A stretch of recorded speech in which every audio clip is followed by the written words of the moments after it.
All right, so today I have a piecewise defined function. We have g of x is equal to x squared plus 1 if x is basically greater than or equal to 0.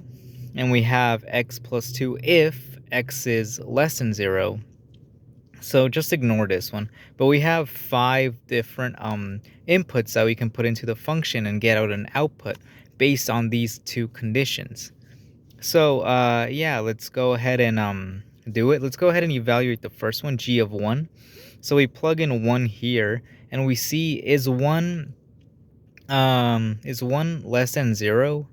X is less than 0? No, so we're not going to use that one. We're going to use this one because 1 is x is greater than or equal to 0, and 1 falls into that category. So this equals to 1 squared plus 1, which in turn will give us, let's see, 1 squared is 1 plus 1, it's 2, right? So that is g of 1. Let's go on to the other one, g of negative 2. So g of negative 2, we see here is negative 2 greater than or equal to 0? No, it's not. It's less than 0, so we're going to use this part of the function. So equals to negative 2 plus 2, which in turn is going to give us a 0, right? All right, so let's go on to the next one, g of 0. We have g of 0, which is 0 pretty much less than 0. No, it's not, but it is greater than or equal to 0, so we can put it here. All right, so greater than or equal to 0. So 0 squared plus 1, which 0 squared is going to give us 0 plus 1 is going to give us 1, right? So the other one, g of 30.